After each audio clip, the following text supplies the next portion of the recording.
computer.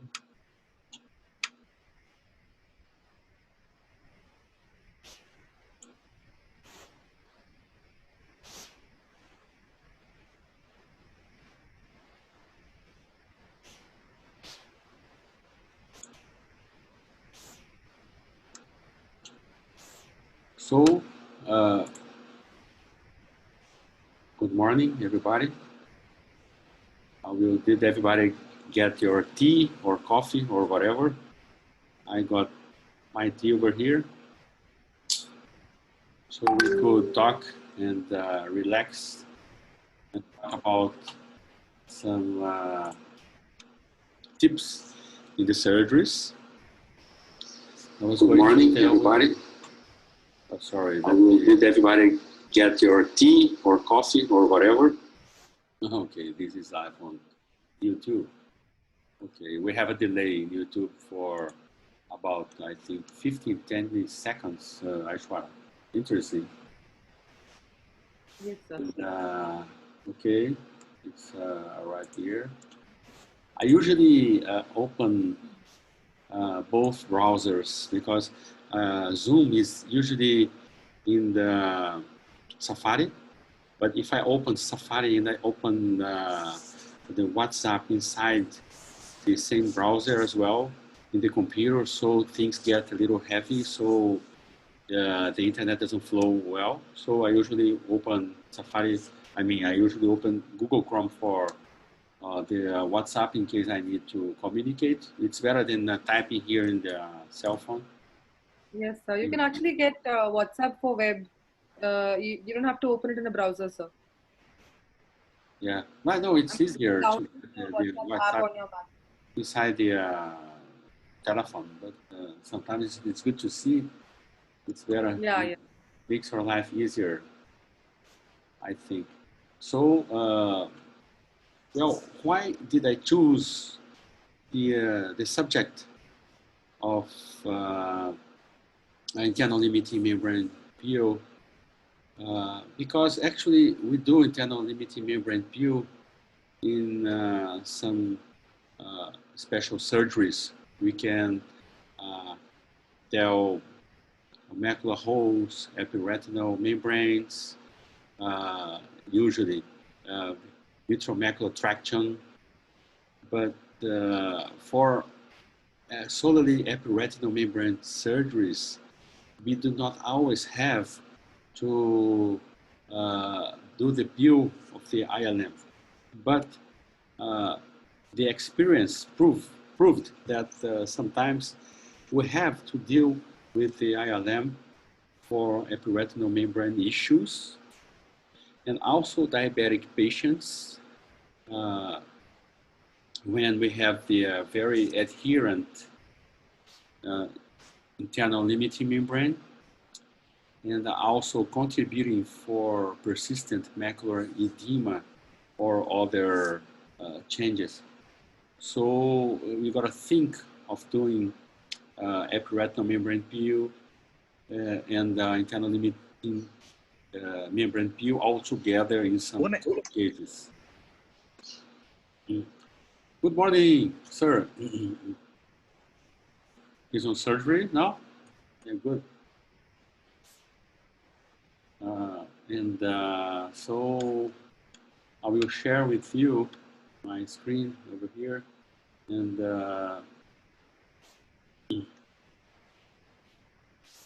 I got this video from the ITU that I published some time ago.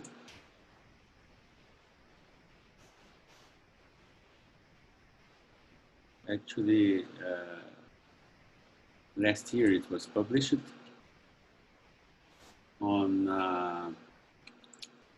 ILM folding technique for macular holes. So let me share the screen first.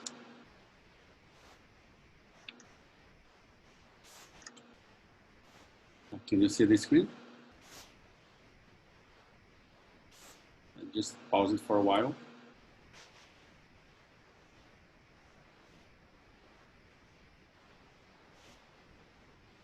Okay, can you see the screen? Large macular hole ILM folding technique.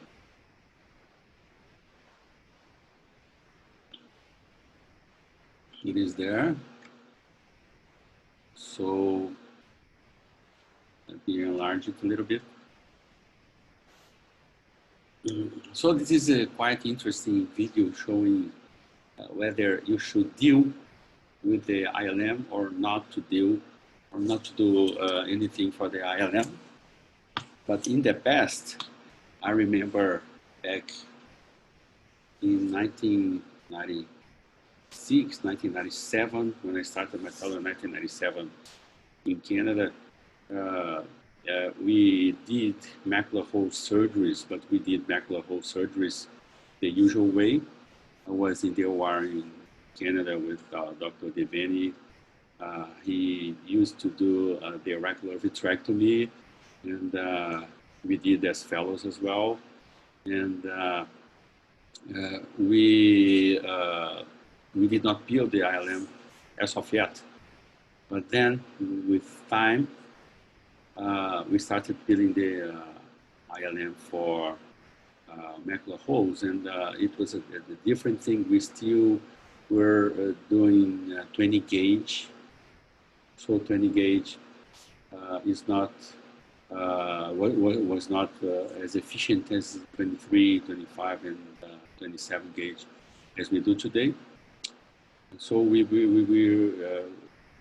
doing 20 gauge, and surgeries lasted a little longer. But there was some concern on closing the macular hole. So the blood was centrifugated and injected over the hole, and that increased the likelihood of getting the hole closed. So that was the surgery we did. And interestingly, at that time, we used the wide-angle systems, but not very often. We used the wide-angle systems once in a while. And I brought this news from my previous retinal fellow that I did here in Brazil. And I was telling Dr. Deveni and the other guys there, well, we should do more wide angle because we see the whole thing. It's better for us to do the vitrectomy. But still, the macular work, we applied the macular lens to see it closer. Okay, so let me start the video.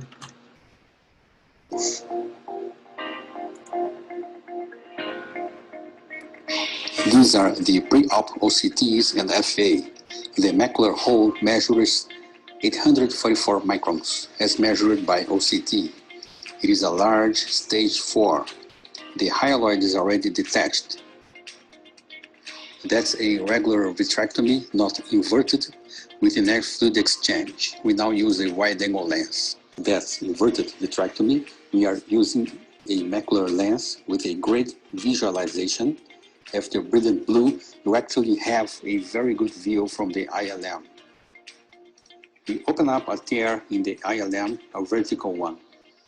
We start the peel in a rexis-like movement, counterclockwise, lifting the internal limiting membrane and relieving all tractions around the macular hole.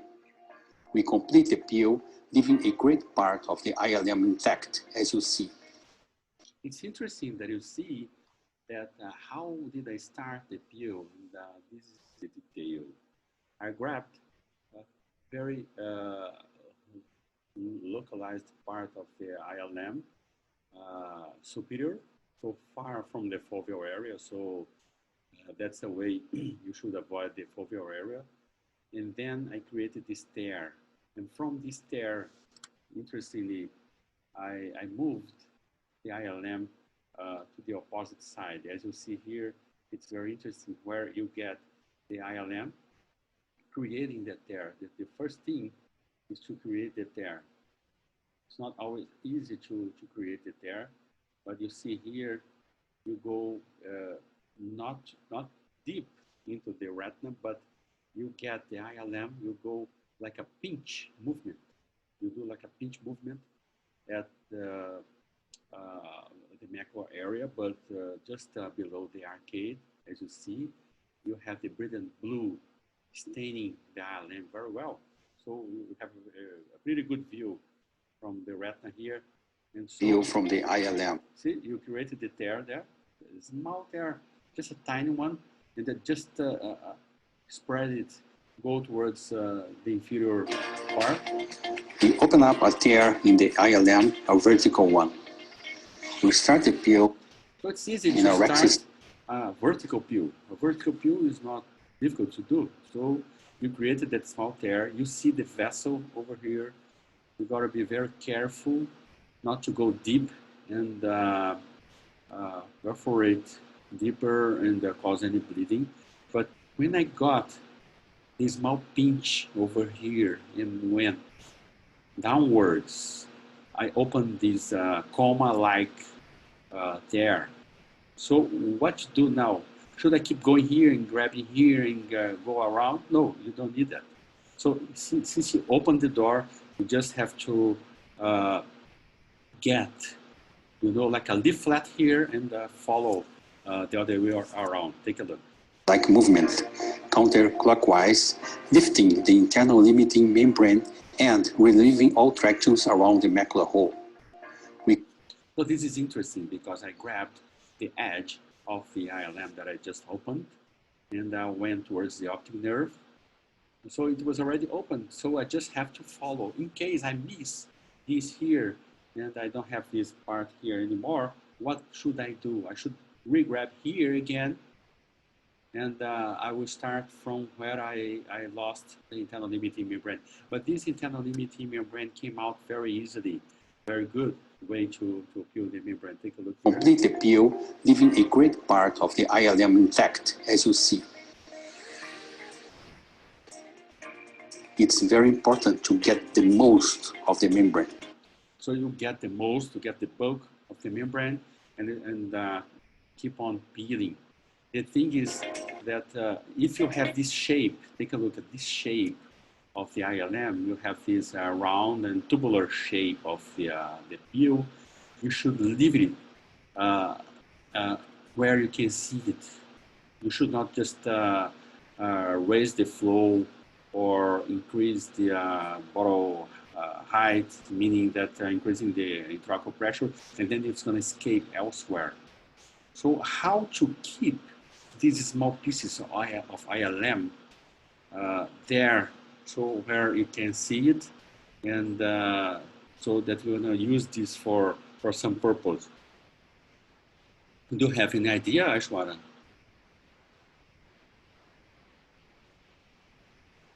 Rodrigo, do you have an idea? What should we do with this? So what I have seen is generally that is used to plug the macular hole to like ensure that there's better closure. Yes. That's what I want to do. I want to plug the macular hole, but this is usually people get the shape of the ILM like a flattened shape. Could be easier, but maybe could be worse because the ILM could fly around the vitreous cavity and then you won't see it again. And what to do? I will tell you what I did in this case. So I kept on doing the ILM build. We now use the closed tip of the ILM. Now take a look. So I completed the peel. It's round and beautiful. And if you see my tip, my ILM forceps tip, it's round, very, very thin, round, but it's not sharp to cause any harm. So I got the ILM. I avoided the ILM from floating around the vitreous cavity. I was just holding it on the retina, but without pressing much. You gotta be sensible. You need sensitivity to get the membrane and not forcefully put it over the retina and create another tear, a deeper one. So you gotta be very careful this time and do things very slow. I just get the ILM below the tip of this forceps, and I keep walking towards the macular hole. But how to walk it without damaging the retina? You gotta have the sensitivity in your hands attached, linked to the forceps and also to the ILM. You gotta feel it. It's not easy to feel the whole thing, but you gotta have your hands feeling the whole thing. Even the small, very small, different thing on the tip of your forceps you might feel. You gotta feel it. Otherwise, you won't be able to do to make this movement. To actually move the ILM into the hole. So I'm moving the ILM into the hole. You see the tubular fashion of the ILM here. That's the way it was.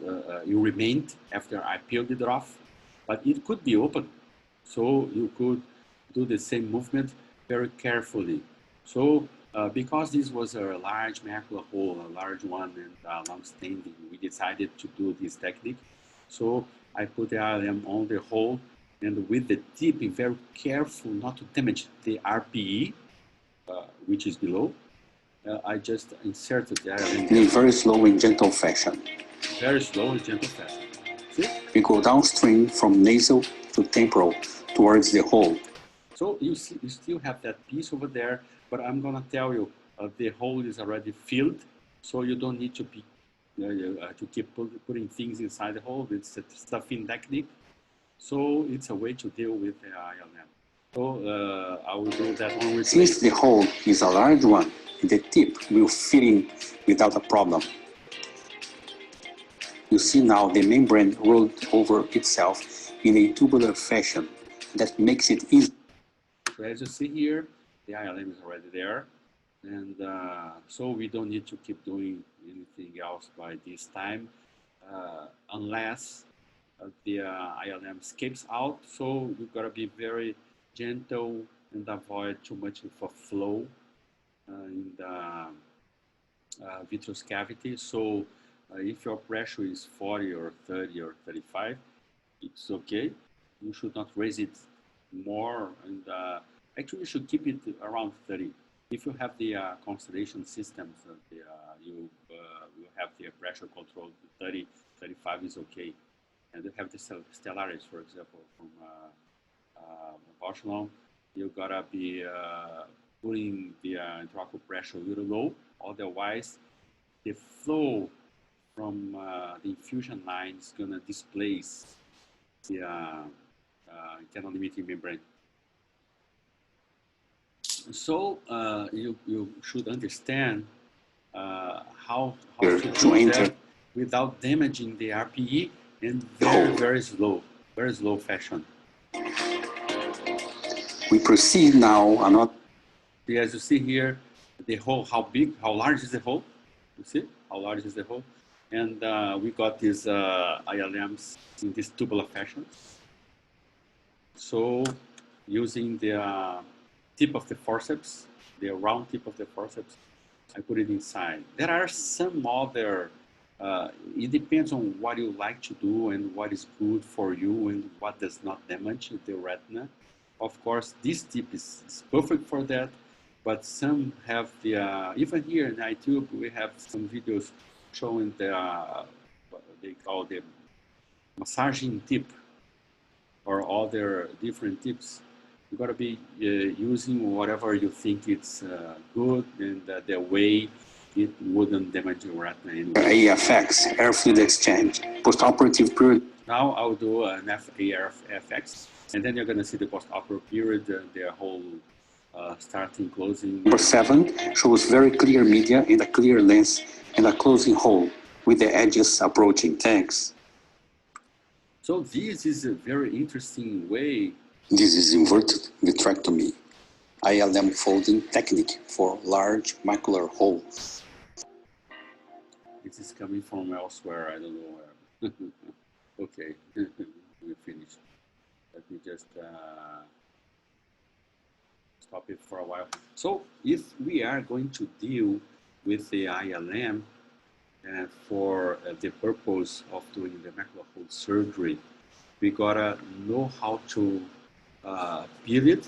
Of course, the best way to peel it is doing a good red and blue or ICG, so it makes it easier to get the ILM. We just see here another surgery involving the. So this is another one. This is one I just showed you, the ILM folding technique. ILM folding technique is a very fancy one, but we have membranes involving diabetic patients. We have membranes very adherent. We have double peel like I have here. This is a double peel where we first peeled the apparatus membrane and then when we took care of the internal limiting membrane. So we have Interson syndrome, this surgery here. We got the ILM with the cutter. This is very interesting. And this is interesting to see. Some ILMs are very taut, meaning that you don't grab them very easily. And this is very interesting because if you have a very taut apparatus membrane, how can you remove it without damaging the retina? This is another one was a double peel for diabetic patients, and some diabetic patients, they had laser, they have their intrinsic retinal changes, so it might not be easy to get the internal limiting membrane here, so you gotta be very careful. And in this case that I'm gonna show you, still in ITU, and then we proceed to Oshima's video. We have here taut retinal membrane ILM peel. So that's a case designed for taut retinal membranes. How to deal with taut retinal membrane? You can notice by the FA and OCTs that the retinal membrane is very... Take a look here. It's always interesting to have the autofluorescent because you see how deep is the membrane standing there. If you just take a look from the indirect towards the retina, you might see the membrane, but if you don't have an OCT and the whole angel, you might not see how the membrane is deep there and causing bad visual acuity. But this was not so bad visual acuity. This was at 2040 to 2050. So I decided to operate on this patient because otherwise the membrane will be very deeply rooted and the outcome will be even worse. So adherent and deeply rooted on autofluorescence. The OCT from top to bottom discloses the irregularity of... So as you see here, the OCT shows how irregular is the membrane. You don't see the foveal shape very straight. And so you see here on the left, in the OCT imaging, you see here the retinal folds as well. Retinal membrane on the macular surface. Start now the inverted 23 gauge vitrectomy using a wide-angle contact lens. So we already here core and peripheral vitrectomy and use brilliant blue. We already here did the fluid exchange, and you got a very good view from the macular area here. Everything is bluish, and you see the internal limiting membrane there. So how can I go over the internal limiting membrane without damaging retina? So still, you got to be very, very careful. We display color.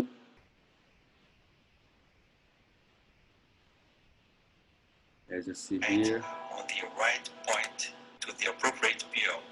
My default speaker changed. Let me just a moment here. Let me switch it back again for the other one.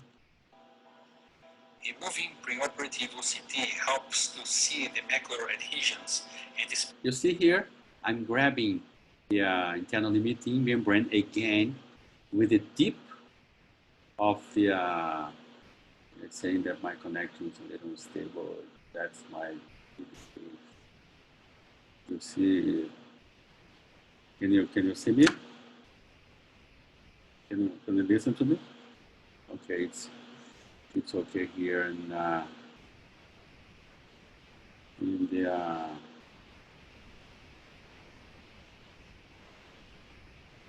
I will get the connection from the cell phone as well, just in case. Can you hear me? Can you hear me, Aishwara? It's okay. Is where the membrane is more adherent. It's better now. Yeah. We start the PO. You see, I'm getting the internal limiting membrane the same way, but it did not go just the way I wanted to go. So it's like I did the internal limiting membrane PO, and it went around, but without reaching the actually the foveal area there. So that's not a problem. I just opened. It's like you should treat it as like a tear. So I did the tear in the membrane, and then I switched back the directions. So see here, I'm switching the directions back towards the foveal area. And since now I have these edges lifted, we keep going, relieving the so I keep moving around 360 the degrees. foveal area. We extend the PO furthermore to avoid any scaffolding formation towards the macular area. So it's easier now to unfold. We perform some laser for peripheral retinal protection. Finally, it was easier to remove the membrane because I switched directions the other way around. So if I go back here, when I got firstly the membrane and I did the peel, as I said, it did not go to the direction I wanted. The edges of the membrane. Since the PO is so then I switched direction the other way around. hard one, we move it to the As you see here, clockwise direction and I back changed it the other from way. clockwise to counterclockwise and vice versa. And then I still grab the edges of the ILM. Round. We keep going, relieving the attractions and completing the PO 360 degrees. You always get the ILM back in case you miss it, where the edges are lifted. And so if you have a very good wide angle and also macular view from the ILM, it's easy to get it and just go either clockwise or counterclockwise. Extend the PO furthermore to avoid any And I'm standing the view formation towards the macular area. and going back and forth. Now I completed the view, We perform some laser for enlarging it, doing some of the window laser. Not very many people doing it. I like the window laser just in case for retinal protection. And that was the case from the eye tube. I have more there, and it's interesting to see that you might be able to do that without damaging the retina anyways. So what did you guys think? And Rajendra Sarkar is just coming in.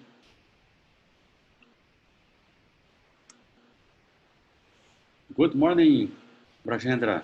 Sorry to take a little long to put you in, but welcome to our retina course over here. And do you guys want to comment on the surgeries? I want to say good morning to Erika Freitas. She's from Brazil, our very friend. She's a retina specialist.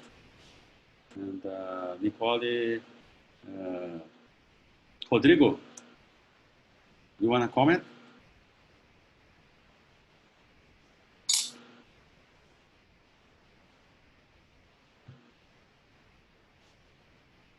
Let me... Hello. Good morning, Dr. Hudson. Hi, Jyot. How are you doing? Good to see you again. Hello. I'm good. I was there. I just joined a little bit late. I had some issue with the Zoom, but I could see from your first video. So excellent videos. No problem. Thanks. I was telling you how to deal with the ILM from our surgeries, and would you have any tip that would share with us, and that would like to share with us in terms of the ILM view? How you do it? Yeah, well, for macular holes, I think it's pretty much as you described, just that I am doing more of inverted flap technique rather than the free flap which you have taken and inserted back into the hole. So in that, I keep the ILM at the edge of the hole attached uh, at least few clock hours so that I can invert that flap and put it back into the hole. So that basically is useful because the flap will not keep moving around in the fluid. Once you remove a flap and then you leave it from your forceps, then it tends to keep moving around in the fluid and it's very difficult to get it back. Okay, okay. And so So how do you do I just have the inverted flap. ILM? Yeah, inverted flap is a good thing. And what do you do for not letting the ILM escape in case you miss it? What do you do? Yeah, so what I have been lately doing is I just put a small drop of viscoelastic over it. Ah, okay, okay, yeah, yeah, that's what you said. Yeah, and That just helps to keep it in place. and this viscoelastic won't fall sideways. Generally, it will not fall sideways. I mean, again, you have to be very careful with the fluid gas exchange, very like slow and from the nasal side, so that you don't, induce any currents over the area of the macular hole where the ILM is stuffed in. So generally, it holds the ILM there. If you put a drop of viscoelastic over the hole, over the ILM once you have stuffed it inside the hole. Yeah, very good ideas. And what I did, I have all the videos. What I did the ILM peel as the inverted fashion, as you said, but then I did not detach the ILM from the hole itself. I was just doing the round movement, the spinning movement, and removing the ILM. But then I inserted without detaching the ILM from the hole. Over sometimes or inside, like stuffing the hole. So in this case, I didn't miss the ILM flap. So it's another way to do the inverted. Right. So that I think some people also use a temporal ILM. Like after you complete the peel, you like take a flap of ILM from the temporal area of the hole and then use that free flap, insert it into the hole. That is something which can be done. Yeah, yeah, very good idea. Anybody has any? I just wanted to ask you which forceps are you using, because as you described that the tip seems to be really rounded and non-traumatic. So which forceps do you use? Well, I will tell. I for many years I've been using the Room-X forceps. They have different tips. They have different. And then recently I was using the Catalyst forceps as well. Catalyst forceps is a very good one. And they both have the end grips. The end grips, I prefer them more. And because they narrow down the tip at the end to actually grab the ILM. It's a very tiny bending over there, and it's easier to get the ILM. So the tip is not like that, everything touching. So it's open here, and at the end they grab. So there is a distance between the two shafts of the. Yeah. So that is similar to the Alcon forceps or the Greischber forceps. Yes. So I like them both, and those days my brother-in-law who is from Fine Hub, He's from Pakistan. He lives here in Brazil. He has this manufacturer, and he was doing the making the new forceps. I told him you should do this and that way, and it's going to work better because we do the surgery and we have this tip this way. And he made some that I was using 2 weeks and a week ago. They are very good, very good. And the problem is that some tips are for single use, and some tips you can use it longer periods. The fourth look at that I showed is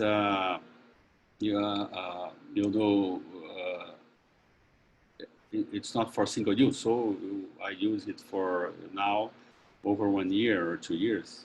I don't remember. So I keep it changing. The last one I used was from Catalyst. It's very good.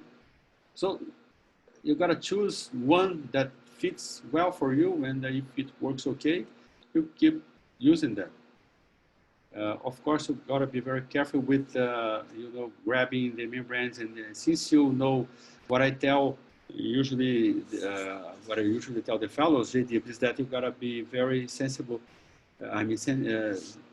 Sensitive, getting the membrane over there and the feeling the membrane, even though it's very thin, and you gotta feel it from the membrane towards the forceps, towards your handle, and towards your hand.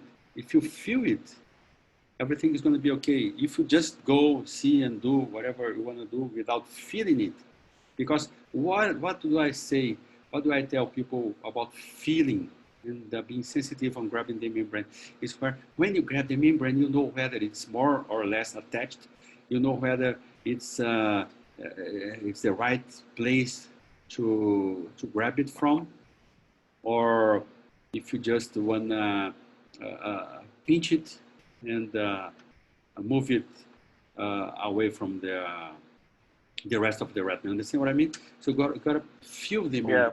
So it's not easy task to do that, but with time, you get that experience. Yeah, definitely. I think for beginners, you got to be very careful, and as you said that you need to have a very good hand-eye coordination, and the feeling of a membrane is different from the retina, so you need to know that. And sometimes in the beginning you might end up lifting the retina, and then some kind of complications, bleeding, and at times can be disastrous. So you need to be very careful. You should know when you have the ILM picked up, and then only start the peeling. Otherwise, if you just lift and start moving your hand, you might create a tear. Yeah, you're right. So it takes some time, but definitely your lens, I mean the macula lens and the lenses which you're using are very, very good to have very good depth and a very good resolution. So those are very important when it comes to ILM peeling. Another thing, JD, is that I like discussing these issues. You see, and I learned this from Dr. Lam. And I learned that in a simple issue, I was doing lasers, and if you don't see you have a hazy media, you don't do the laser. If you see, you go ahead and do it. And that applies for everything, including and especially the ILM, the apparatus membranes, and all things you do in vitreoretinal surgery. So if you see the ILM, you go grab it. If you don't see it, you don't grab it. So what's the point of not staining the ILM? So I like staining. And I remember Steve Charles, years ago, he used to do ILM peel without staining. And then he was, in one of our events, he was telling that he was following some Brazilians that were staining the ILM, either with ICG or brilliant blue. I don't remember which dye he was talking about, but then he saw how necessary and good idea is to stain the ILM peel before going towards it and grabbing it. So still like he did, I don't know whether he does anymore the ILM pill without staining. I think he stains for almost everything now, I think, for the ILM.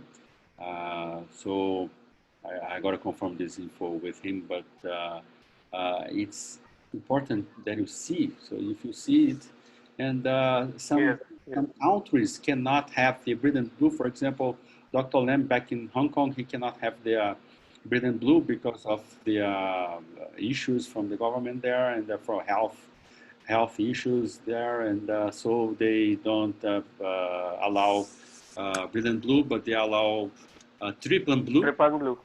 Yeah, they're using triple blue. Yeah, not that good, but still it stains the ILM. It stains. I use that. I did some surgeries with triple blue. But it does. Yeah, it does stain, but not as good, and it can stain the posterior capsule also. So then view might become a little bad. Yeah, that's the problem. If it stains the posterior capsule, then unless the patient is pseudophakic, so but still you don't get that much of a stain as compared to the other way. And so issue to discuss. And since we have still 10 minutes, I will display Dr. Oshima's lecture. But if the sound go well, if the sound doesn't go well, because I have this, my computer here doesn't play very good the sound, so I have this Bluetooth, but it's out of batteries. So I got a very good sound out of here. So now, because it's out of battery, maybe won't display a very good sound as well. So if it does not, you could continue next week, no problem. Because you know these things are so interesting that we discuss with time. And I want to thank Dr. Anshuman Singh to participate. And I think it's an honor for us to have you here, Dr. Anshuman Singh. I guess it was. I think it's Dr. Anshuman Sinha. Yeah. Thank you very much for participating. It's an honor for us. Yeah. Anytime, if you wanna comment, this is a good thing for us that we discuss the cases, and that's why we are here mostly. So let me try to share Dr. Oshima's video over here. Let me see if you tell me whether the sound plays okay, or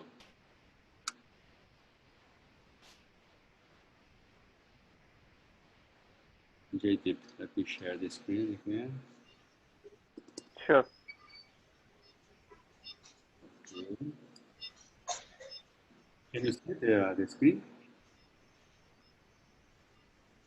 So this was, it is visible. Hi, Francine. So this was the Retinawesome meeting. So I'll go straight to the point. This was the Retinawesome meeting number 5. And just that you remember, we have the Retinawesome meeting number 7. The subject will be 007 challenging retinal cases next December. Yeah. Saturday. Right. And we have here the speakers from Retinawesome 5. And we are starting now with Dr. Oshima. Zoom now. I think the idea will be to find out the least way to treat an eye. And I think this particular case is an example. All of us are agreeing. This is Natarajan. Can you hear well his voice? By doing an excellent job. All of us are it is audible, but it's not clear. Okay, let me try putting this mic a little closer. In the last 4 Retinawesomes, we saw everything which we are doing through the past pen, and I think that's the reason I was thinking I should do something as a keynote speaker. I'm happy we brought out a point to the young people that everything old is not bad, and everything old is also not great. And I think you should take up, which is good for the patient. And I think that's what I think is a good last point by Wei Lam is great, that we as an experienced teacher want to tell the students, please pick up the right thing to do for the right patient.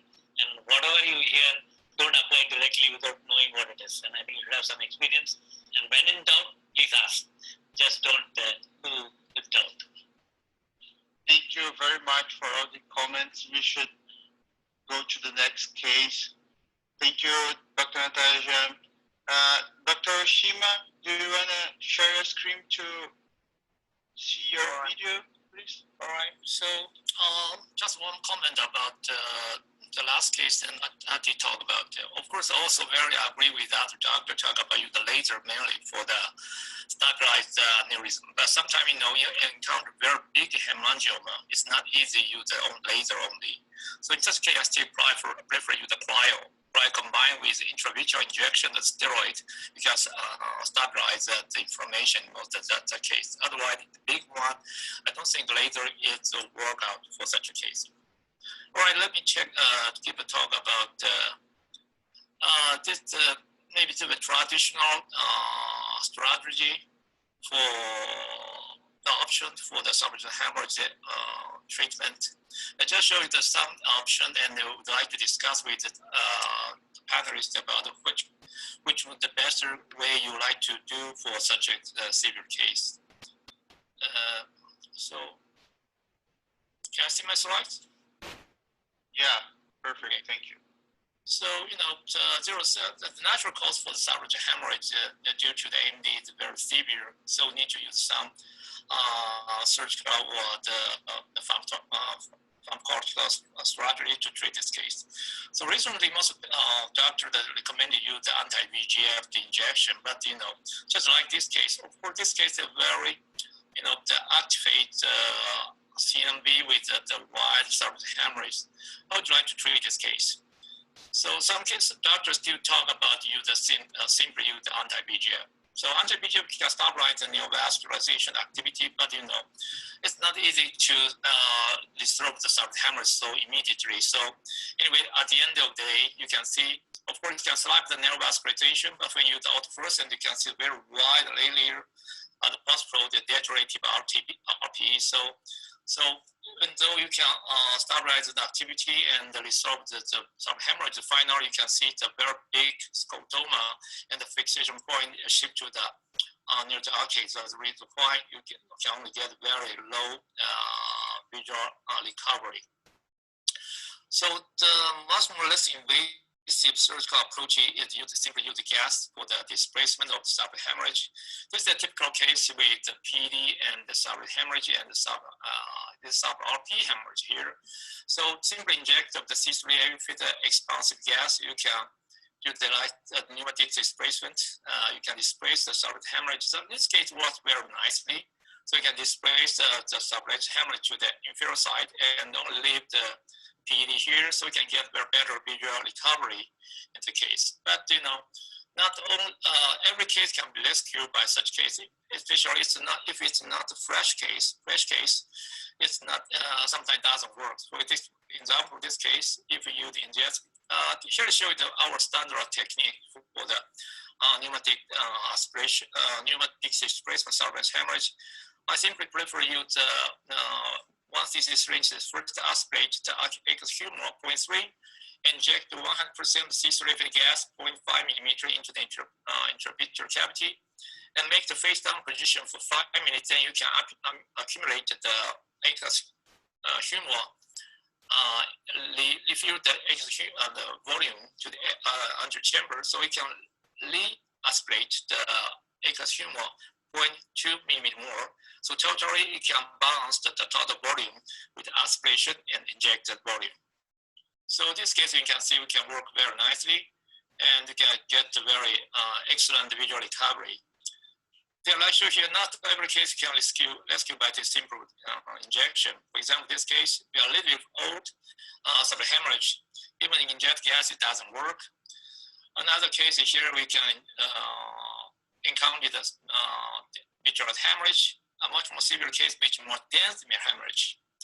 And otherwise, recurrence will occur in such a case. So in such a case, I still prefer use the surgical approach, vitrectomy combined with subretinal injection, TPA, and sometimes also combined with the anti-VEGF drugs, and make the fluid exchange of the volume of the 50% intravitreally, and you just like the accelerate the displacement of the C3 of the gas. So here there's a schema scheme we how to use it, and this is the original technique already reported in several previous literature. We use a very small gauge needle to inject the fluid and expanded the artificial detachment, and with combined with TPA or end with anti-VEGF, and with wait about 30 minutes, you can liquefy the subarachnoid hemorrhage, and you can locking technique and shaking, and make it much easier to make sure the BSS with subarachnoid clot. And finally, you inject only 50% of the vitreous cavity volume to gas, and rate, and can make the face down position a couple of days, can displace the cerebral hemorrhage. So in the case with hemorrhage only localized around the arcade area, this sometimes the paper talk about this is massive, but we don't see it massive. It's a moderate cerebral hemorrhage. We prefer use the technique to accelerate the displacement of cerebral hemorrhage.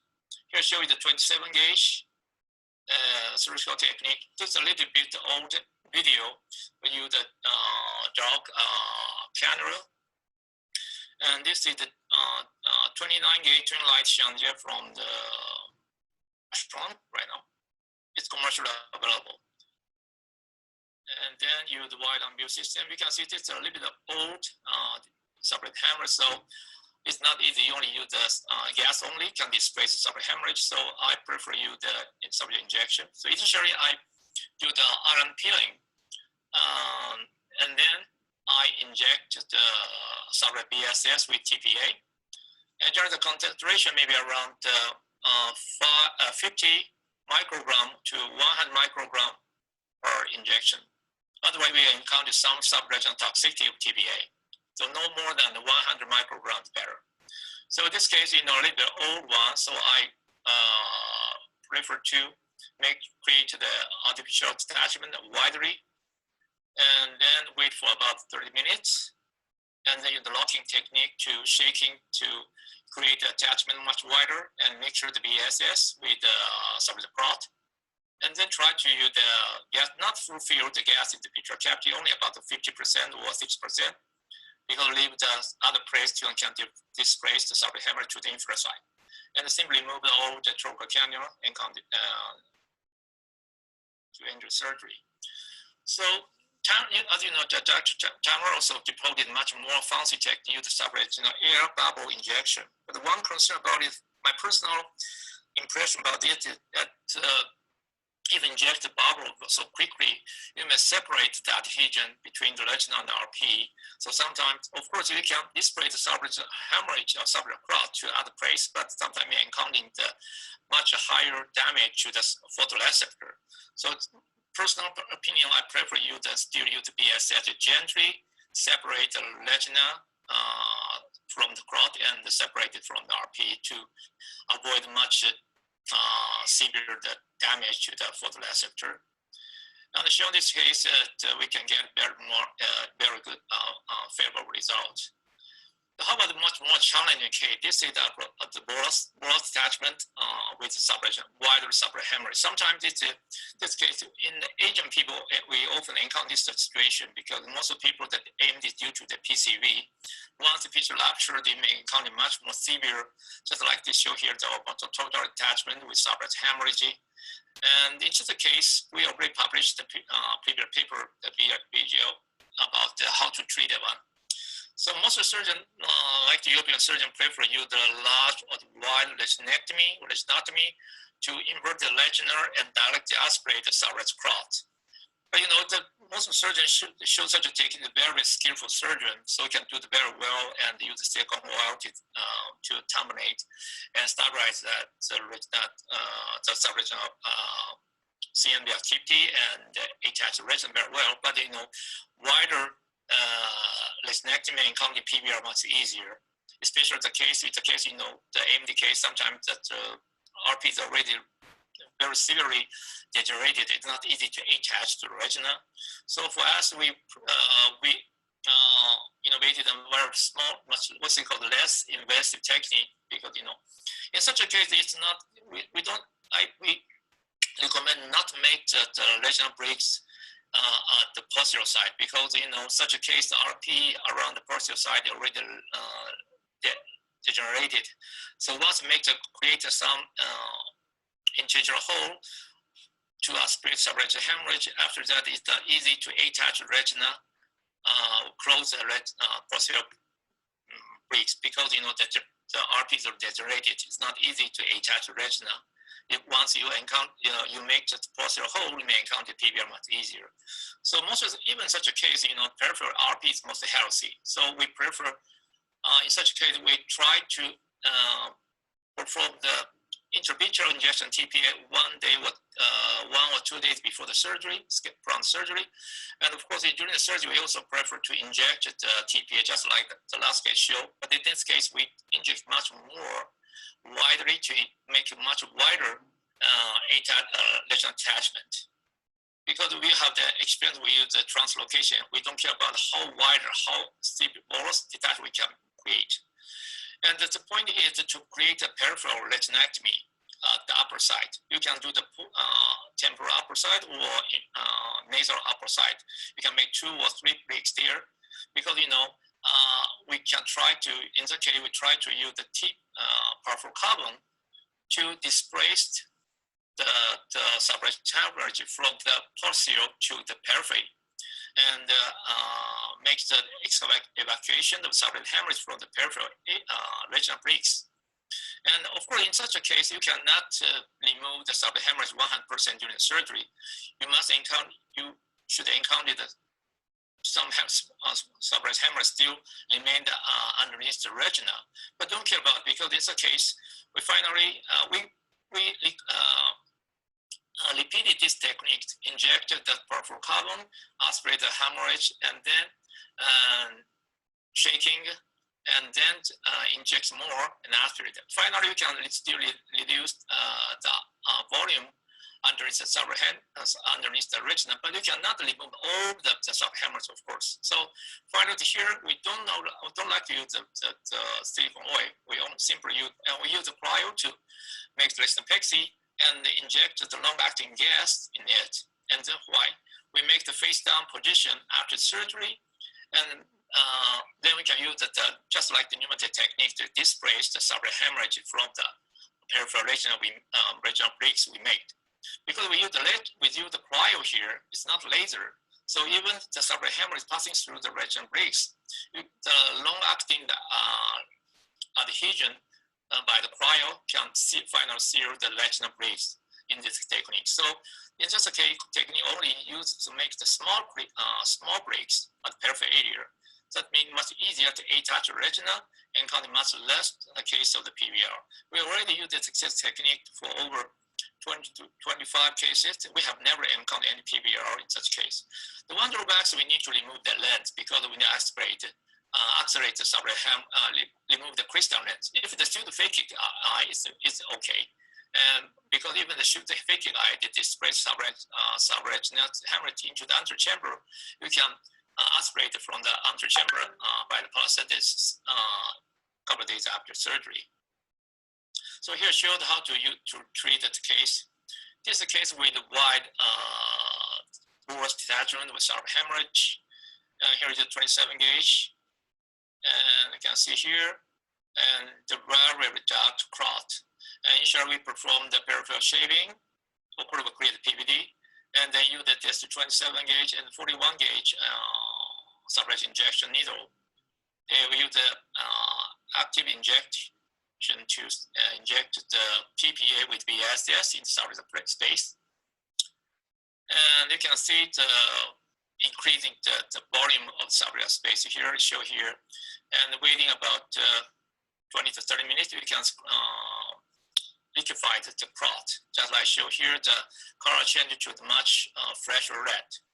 And then we use the shaking technique to make much wider area of detachment. And here make the clear to break the bricks from the peripheral area, and then gently inject the the powerful carbon.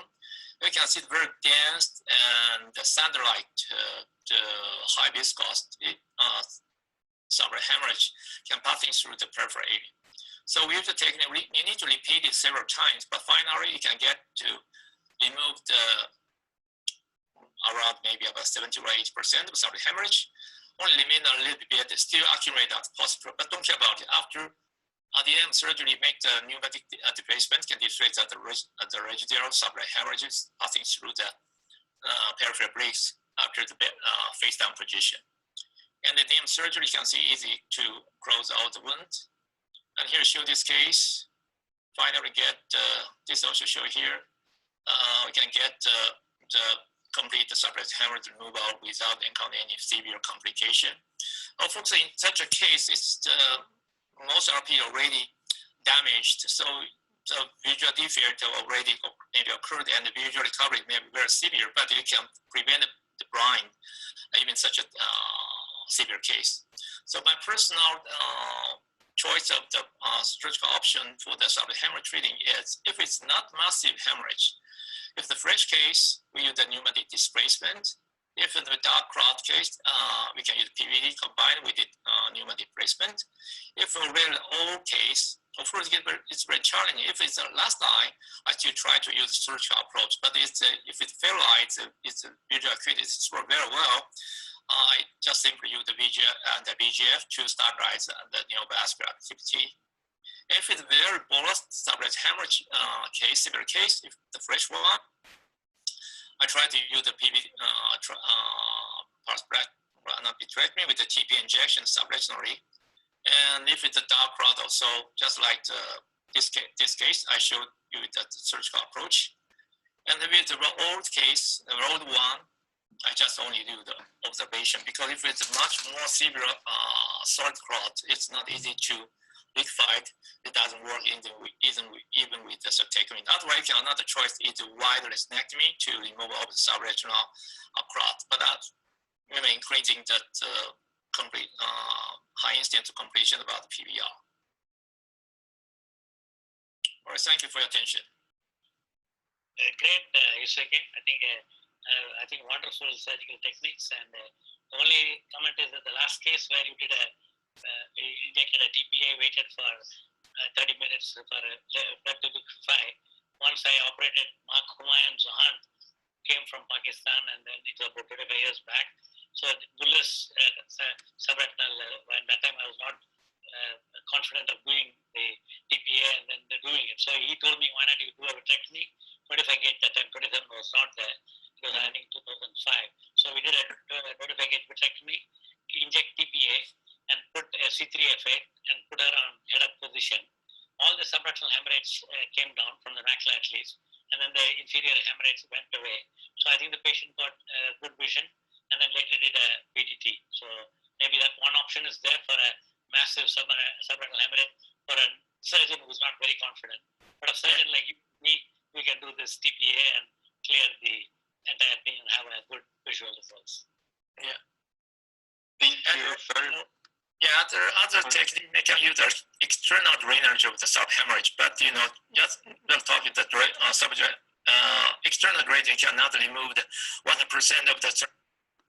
So interesting is a lecture, very complete lecture from Dr. Oshima on using the TPA for massive subretinal hemorrhage.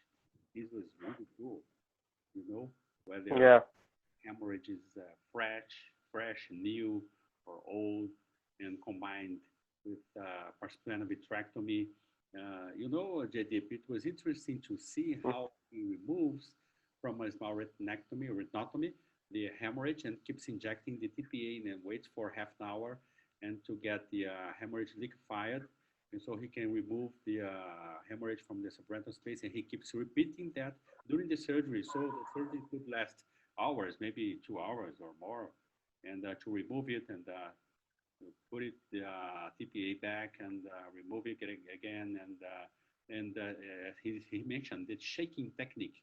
He was just shaking with the tip of the forceps on the I guess the forceps, or could be the cutter without damaging the retina, just to move the retina back and backwards and here. Yeah, I think the most difficult aspect here is to create the artificial retinal detachment with the 41 gauge cannula, the needle, 41 gauge needle. It should be available. You should have one, and then creating that artificial retinal detachment at the posterior pole, probably that is something which has a learning curve. Yeah, it is to create the artificial retinal detachment and then not be able to attach it. It's a bad issue, but as he said, many people do that very good, very well with silicone oil including. And the good thing is to peel the ILM. He was peeling the ILM as well for some cases, and he was talking about PVR. We should avoid doing too much of the retinectomy unless it's necessary. As he said, before he did the retinectomy, he attempted to do other things as well, such as small retinotomies, drainage injections, and combined with postprandial vitrectomy and ILM staining and peeling. And then you should avoid large retinectomies for removing the massive hemorrhage because of the PVR issues. But right. Explained, very well explained. So, but I didn't. How do we do ILM peeling in such a case where there is already subretinal hemorrhage? You peel first and then you do the remaining things. But then, does it stain? I mean, would you be able to see the ILM with the blood underneath? Yeah. That's it. That's what I would do. Some drainage first. Otherwise, I wouldn't be able to see the ILM. Maybe, I don't know, because I don't usually do ILM peel for these cases, and right. Even though it's a massive, I go in the moderate way. I prefer to do injection and then injection plus gas to displace the hemorrhage, and then if nothing happens, if it's taking such a long time to resolve, then I would go for a vitrectomy with a retinotomy and go on with all the repairs. But it's a good idea that if you could do the ILM peel beforehand, it's better. But if you cannot see because the hemorrhage is down below, maybe it's better to remove it. But good ideas. Probably it can be after removing the blood, when he was injecting the perfluorocarbon, maybe just before that do the staining with brilliant blue and then do the peeling under the ILM peeling under the PFCL. Yes, and also the perfluorocarbon helps to displace the hemorrhage. But if it escapes out towards the vitreous cavity, then you need an extra time to remove and clear up the vitreous from the vitreous cavity. But still, the good thing I like to do the ILM peel with using the perfluorocarbon is that I do vitrectomy and then I do fluid exchange. After fluid exchange, I use brilliant blue to stain the ILM very well. And then after seeing the ILM, and then under perfluorocarbon, then could be easier to get the ILM because the perfluorocarbon is putting the retina down, so wouldn't move. Correct. Yeah, I agree. These discussions today were very rich, and I learned a lot from seeing this video from Dr. Oshima again. And I just did a case yesterday, 2 weeks ago, actually, a TPA injection, and then I did anti-angiogenic yesterday as well for the same patient, and the hemorrhage is clearing up, and I'll give you feedback in the following. Right. And thank you very much for all your participation, and I know Thank you. lectures help us discuss, and also these lectures are displayed in YouTube for the residents and fellows for further knowledge and learning. And the good thing is to discuss.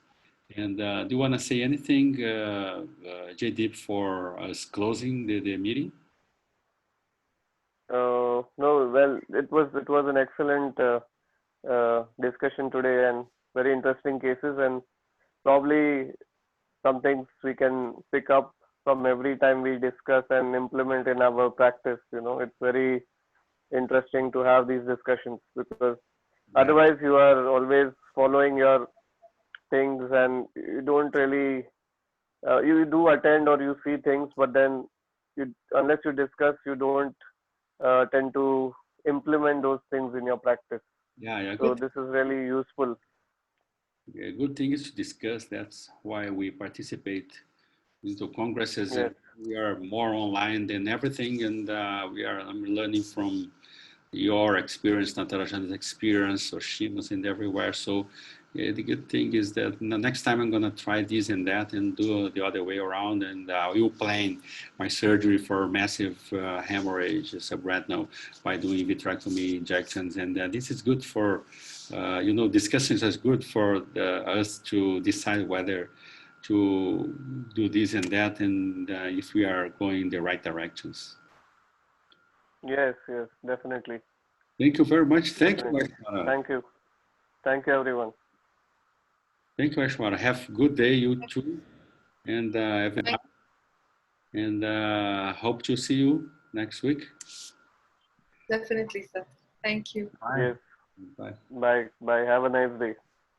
You too, guys. Bye. Bye.